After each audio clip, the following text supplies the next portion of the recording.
just watched a talk from you 2 weeks ago. I was so surprised to hear you explain one of the meditation techniques and saying that the mind can go off into thinking if it wants to. All of my spiritual life, I thought that it's not okay to get lost in thinking. Do you get lost in thought sometimes? I don't know if you can expand on this a little bit. I mean, it gets lost in the thinking in this life here always during meditation. So there is nothing to do, but it's still judged here to not be okay. Love, Marianne.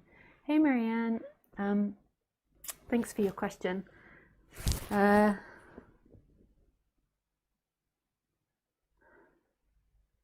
I get lost in thinking. So if I do meditation, I was actually doing it tonight, and I normally always just do sitting there. I don't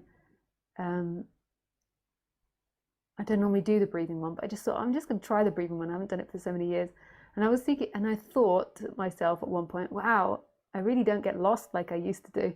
And then after I said that, about 5 minutes later or something, I just went off into thought, and then I was like, oh, okay, yes, I do.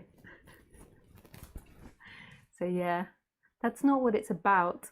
Like what that does is it's training the thinking mind. The mind is like a muscle, and it's training the thinking mind, and that's really beautiful to train the thinking mind.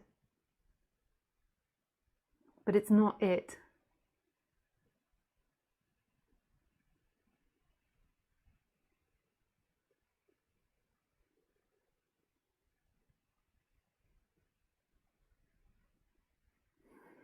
The thinking mind is thinking. So it's not about not thinking. Like, what is it that's conscious of the thinking? So there's something that's still beyond that doesn't care if you think or don't think. So putting attention into the present moment isn't actually the present moment, isn't actually consciousness.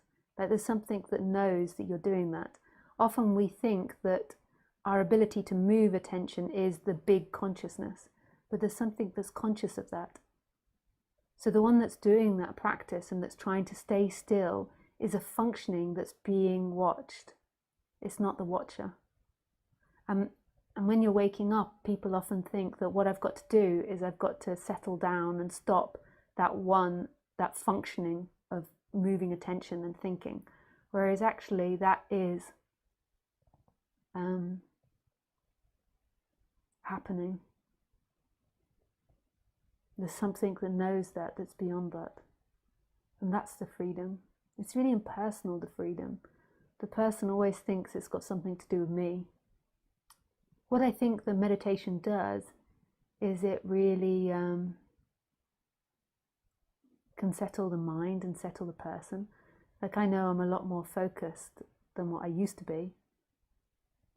So it settles the thinking mind down, and it's great training. It's like doing weights. It's so good for the mind. But that's not it. That isn't the freedom.